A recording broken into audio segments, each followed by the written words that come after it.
Welcome back to the deep dive. Today's session, it feels a bit different. More intimate, maybe. It does. We're recording remotely, coming out of a necessary pause. A moment for our listener to sort of recharge, reset that energy that gets so deeply consumed. Right. And it's often in those quiet moments, isn't it, that the really loud truths tend to surface. Absolutely. And our source material today reflects that. It's not, some formal study. It's raw. It's an unfiltered thought that just hit hard during that self-care time. The kind of thing you almost have to grab before it vanishes. Exactly. It's less about academic analysis and more about just listening. Listening to the feeling behind it. And the core concept, the thing that really struck our listener and sparked this whole deep dive, is this realization, this idea that for a huge chunk of her younger life, she was living by a very strict internal code, a 90-day expiry timeline. Wow.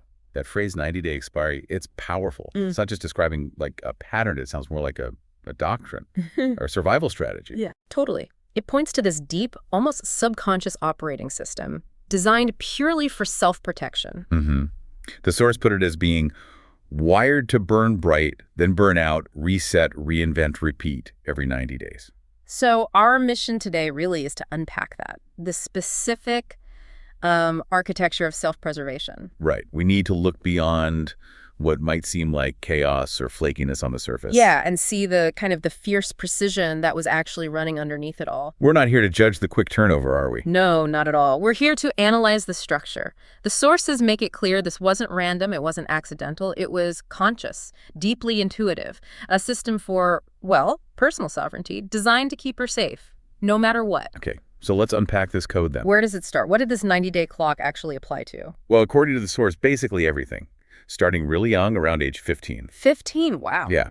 Relationships, jobs, even just interest. If it involved any kind of emotional investment, it seemed to have this built-in timer. 15 is such a crucible, isn't it?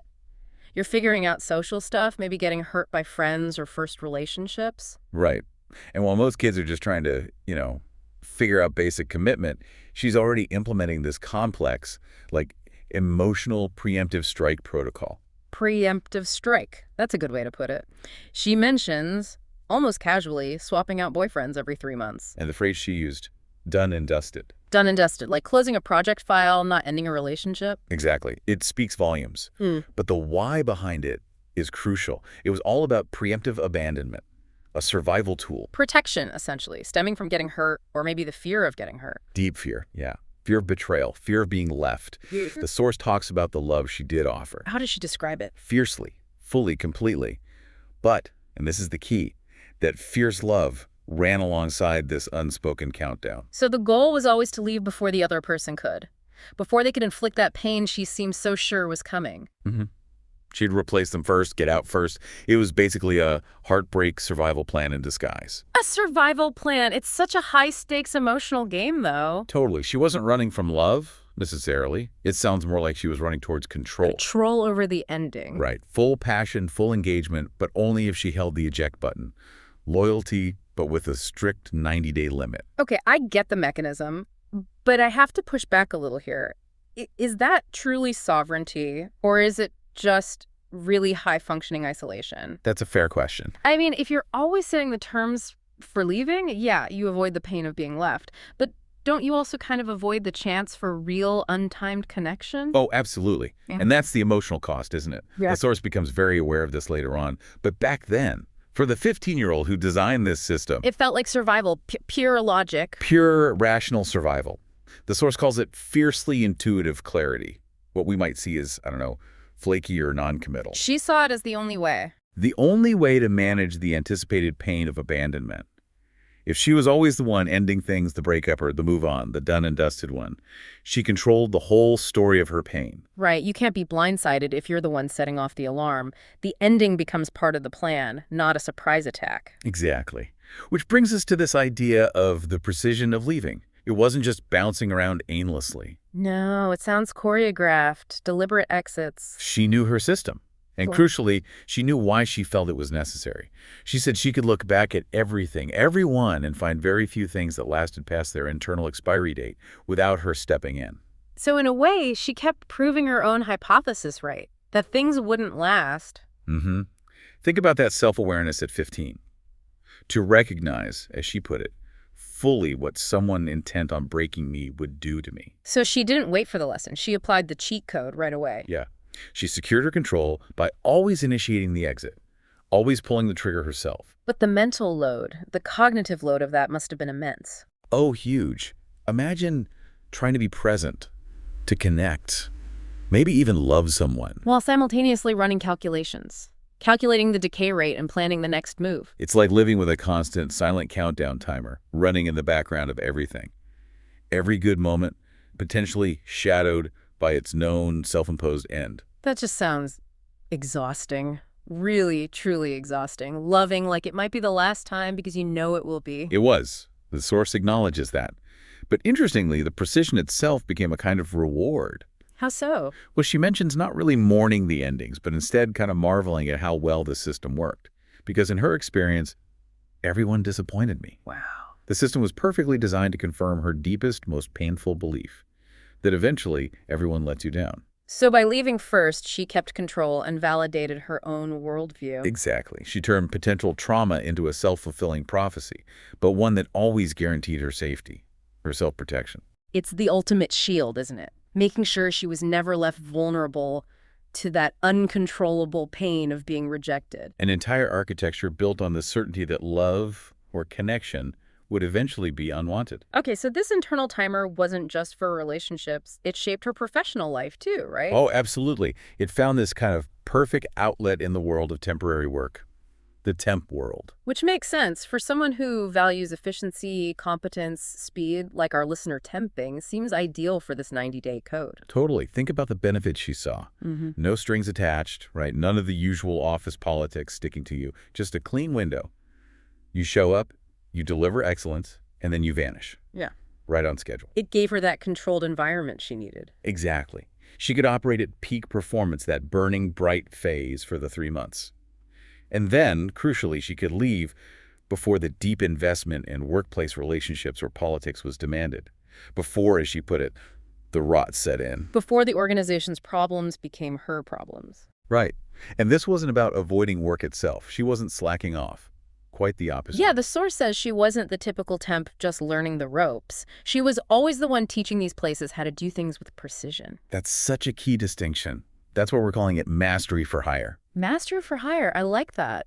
She wasn't selling her time or long-term loyalty. She was selling immediate high-impact results. Almost like undercover consulting packaged as admin work. Like an undercover brilliance, installing upgrades, fixing broken systems. And then vanishing, before they even fully realized how much they relied on her. That's quite a strategy. But practically speaking, changing jobs every 90 days, that requires serious organization itself, doesn't it? Oh, definitely. I mean, HR, benefits, taxes. Just the sheer advent of that constant turnover sounds like another layer of intense planning. That's a really important point. It highlights the discipline involved. Okay. This wasn't just a whim. It required flawless execution on her part. She had to be an expert, not just at the job, but at the whole process of leaving and starting again. Exactly. Managing the paperwork, the clean exits, keeping a network that understood and valued her specific way of working, her precision, and her, well, temporary availability. The systems she fixed were external, but the system managing her own life had to be internally perfect. And navigating these different offices, she developed different personas. Yeah, she mentions having these dual identities available. She could be the most loved gal, super charismatic, indispensable, or the one nobody ever noticed. Yeah. Just slipping in, doing the work flawlessly, and slipping out unseen. But whichever mask she wore. The internal clock was always ticking, always counting down. That never stopped. The mask was just a tool then, tailored for maximum efficiency within that 90-day window. Precisely. Yeah. It facilitated what the source calls controlled detachment. Functional intimacy, maybe, but always with that clock running. Her heart, her future, they remained deliberately off the table. She could play nice, the nicest, be incredibly useful. But emotionally unavailable beyond that defined task. So she didn't just survive this rhythm, she actively designed it. The temp setup wasn't a constraint. It was the freedom she was looking for. She engineered it for self-protection. Her status was, as she described it, unpin-downable. Useful, maybe even loved in the moment, but never owned, never stuck. It's pretty brilliant in a way, monetizing her defense mechanism, turning that need for non-commitment into a high-value service. It proves it wasn't about an inability to do the work or commit to a task. Not at all. It was a profound refusal to be vulnerable, to being seen as disposable again, like that earlier experience. She proves she could be brilliant, effective, and free, all on her own terms. Okay, so we've got the 90-day expiry, we've got the how the temp work, the relationship patterns. Now we need to dig into the why, the root cause. Right. This intense need for control, for precision. This kind of architecture isn't built just for kicks, it's forged. The source points to a specific moment, doesn't it? A defining betrayal. It does. It traces the origin of this whole code back to getting let go from a job early on. And the reason was? Vague. Something like they hired way too many people. But the context is crucial. This happened after she had delivered. After brilliance, precision, peak performance. Ugh. That's gutting. Professionally soul-shattering, actually. Isn't it? You give your absolute best, you excel, and the system basically says, yeah, thanks, but you're interchangeable. Disposable. Regardless of how amazing you were. Exactly. And that experience, that specific trauma of disposability, it seems like it carved a fundamental rule deep into her core. Which became? The code. Never let them believe they own you. Wow. Not just a workplace rule then, a life rule. A strategy for all human interaction, it seems. If excellence itself doesn't guarantee your place, then attachment, real deep attachment, is just too risky. A risk she decided she couldn't afford ever again. So she made herself unpin-downable. That phrase again. Mm-hmm. Useful? Yes. Loved? Even? Maybe. But never, ever owned. Never stuck. Never fooled into thinking performance or emotional investment actually equaled security. Because she would always control the exit. They couldn't control her fate that way. It wasn't a flaw in her, you see. It was a deep, strategic response to a fundamental betrayal of trust. She designed a life where her sovereignty was guaranteed because she always controlled the departure point. If the 90-day cycle was the shield. That memory of betrayal was the fire that kept it hot. And this ties back into the relationships too, right? The whole chase dynamic. Perfectly. She acknowledges that the chaser's always chased. People would pursue her. By the time they maybe realized her value and started trying harder, she'd already mentally checked out, moved on. As she put it, her heart had already left the building. So the chase itself actually reinforced the system. Paradoxically, yes.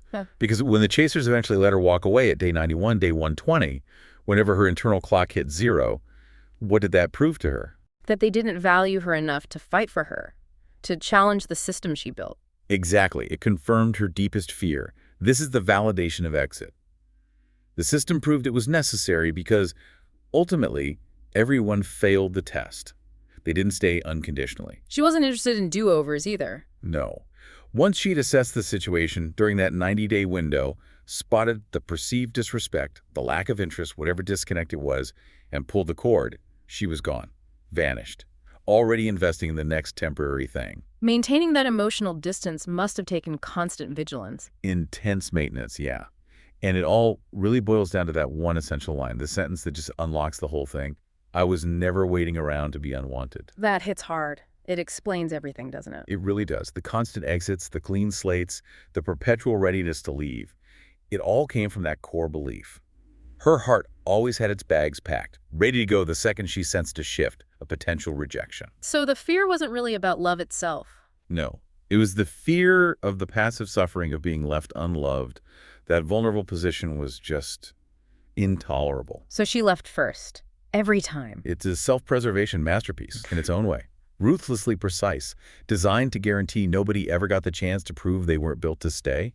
Pain management through absolute control. Okay, so this system sounds incredibly robust, airtight almost, optimized for control, but even the tightest systems can sometimes break or bend. And the source does mention exceptions. It wasn't always 90 days on the dot. There were relationships that lasted a year. There was even one that stretched to 14 years. 14 years, that definitely breaks the 90-day rule. It does. But how she frames it is telling. Those longer periods weren't necessarily seen as successes. Maybe the threat level felt lower, or the other person was good at hiding flaws for longer. But the 14-year one, she had strong feelings about that one afterward. Very strong. She calls it, quite harshly, a waste of time, love, resources. Wow. A waste. 14 years. I mean, I have to challenge that a bit.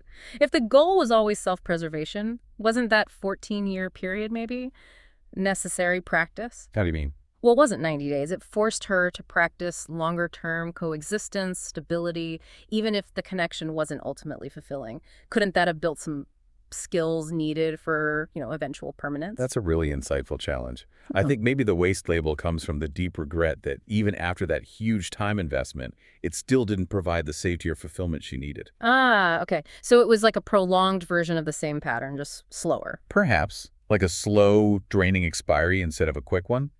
It proved that just staying longer didn't fix the core issue if the quality of the connection wasn't right. It offered longevity, but maybe not true safety. Okay, that makes sense. Longevity isn't the same as safety. Which brings us to the person who finally did break the code, Johnny. Right. Johnny's arrival marks the beginning of the end for the 90-day architect. And the key insight is so simple, but radical within her world. He didn't accept my exits. He didn't accept them. What does that mean in practice? Did he chase her? Argue? It sounds less like active pursuit and more like steadfast presence. Yeah. Unwavering acceptance. She tested him, for sure. Pulled out the old escape routes, emotional distance, maybe picking fights, pulling back. The usual stuff. The usual stuff. Ah. But he didn't flinch. He didn't leave first. Mm. He didn't react to the self-sabotage in the way she expected. He just stayed. Stayed solid. Stayed solid in his own space. He held the ground she needed to eventually return to. 17 years together. 12 married. Mm-hmm. That's the ultimate proof, isn't it? That the timer can be broken. Not by force, but by genuine, unwavering safety. 17 years of safety, and that duration, that safety, allowed for a huge transformation, the unmasking. Exactly. That constant, stable presence slowly chipped away at the defenses. She mentions that in the 14 years before Johnny, she was masked hard, performing constantly. So much so she didn't even know who she was pretending to be anymore. Just exhausted. Exhausted by the performance. She even mentions escaping a really bad 2-year relationship just before that, calling it mindfuckery. It underscores how relentless that need for defense was. The mask was armor. But armor is heavy. It's suffocating after a while. But Johnny's love was different. It was the antidote. It seems so. Mm-hmm. Crucially, he never forced her to unmask. No. He didn't demand she take it off. He just created the space where it wasn't needed. Right. A safe space where if the mask slipped, those moments of vulnerability or just tiredness, it was either never noticed or maybe just invisible to him. He wasn't interacting with the persona. He saw the person underneath. He loved the soul beneath the practiced roles, which just made the mask irrelevant, obsolete. That is profound. Not demanding change, just providing the environment where the need for the performance naturally dissolves.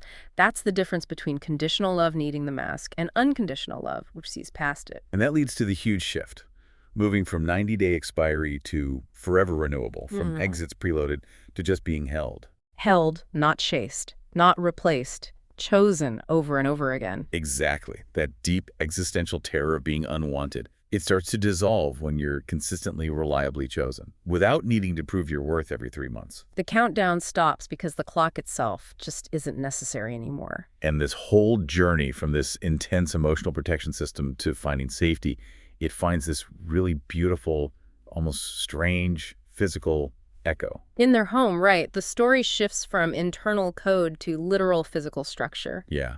A home renovation project becomes this deep, poetic metaphor for her final freedom. It's where the internal architecture suddenly becomes external, tangible.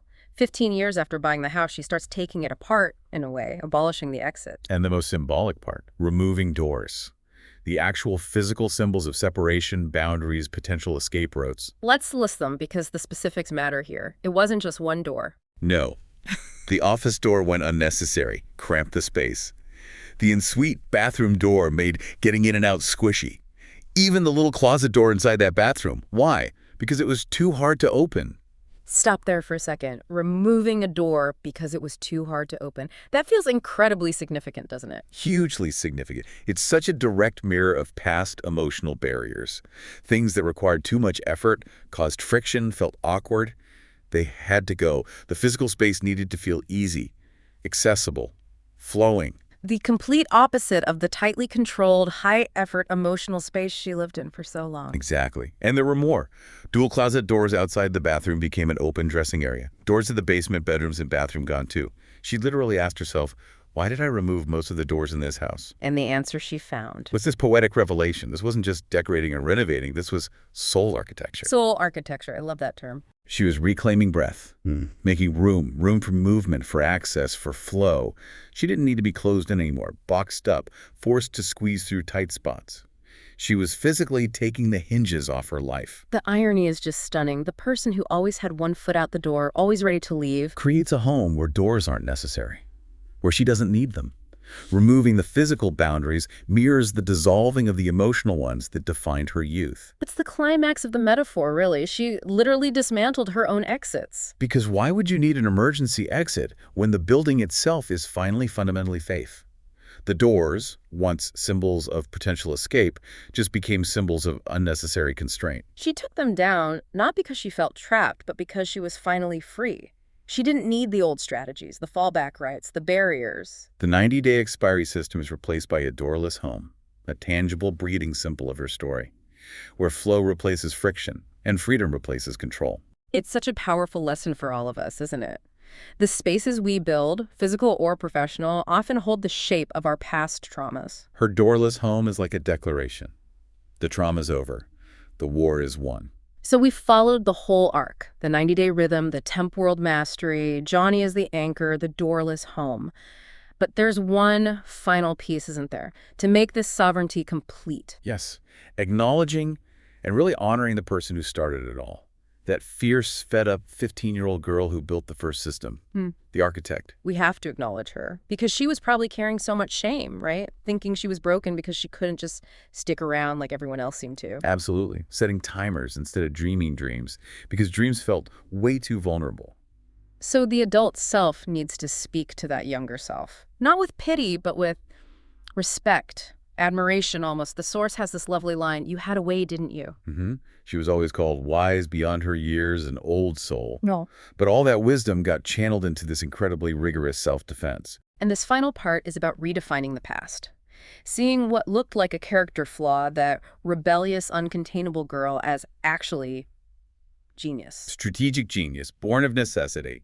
She designed a world for yourself, and you lived in it alone, full of shame.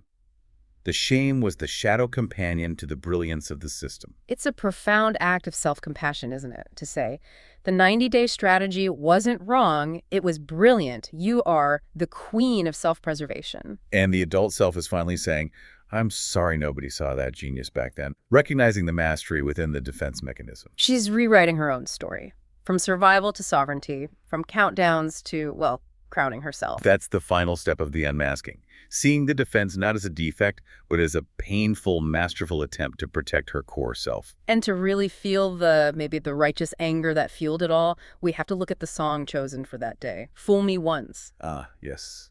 The song provides the emotional heartbeat, doesn't it? It captures the why behind the 90-day code so perfectly. What's the connection? The lyrics are all about broken promises, deceit, thin words, and that absolute determination. I'm done with the pain.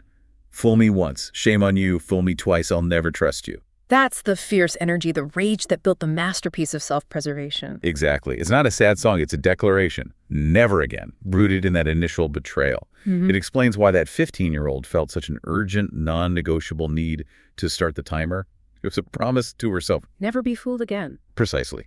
And then there's this final layer, the meta moment, the reflection on how this whole understanding even came about. Right. The source notes, it started as just a flicker, an odd thought mentioned in passing, maybe to Johnny, which then sparked this whole intense process of self-discovery. It highlights how sometimes the body knows the truth long before the conscious mind pieces it together. The breath shifts, the story just unfolds. It wasn't just thinking about it. It was felt, described as alchemical remembrance.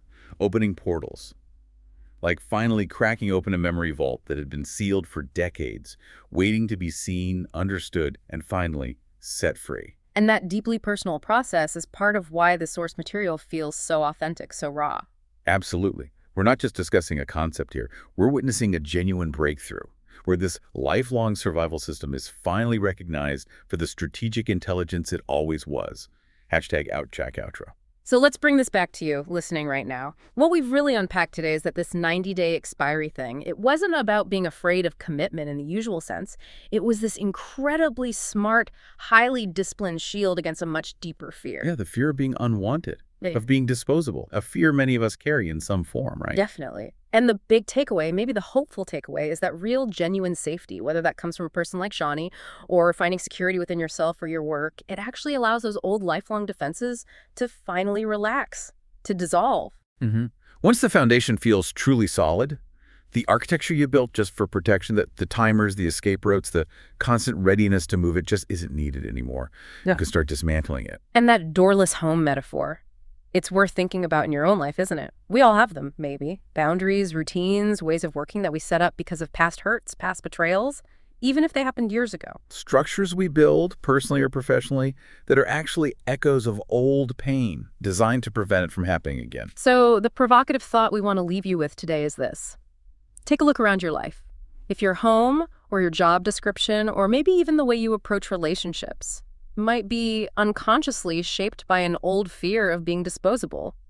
What symbolic exit routes are you still keeping open? Yeah. What hinges, physical or metaphorical, are you still keeping well-oiled, just in case you need that quick getaway? And what if you knew, really knew, you were safe now? What parts of that old architecture might you finally be ready to let go of? What doors are you ready to take off their hinges? Something to think about. Thank you for taking this really deep dive with us today. It was quite a journey. It really was. Until next time, stay brave, stay soft, and please stay exactly who you are.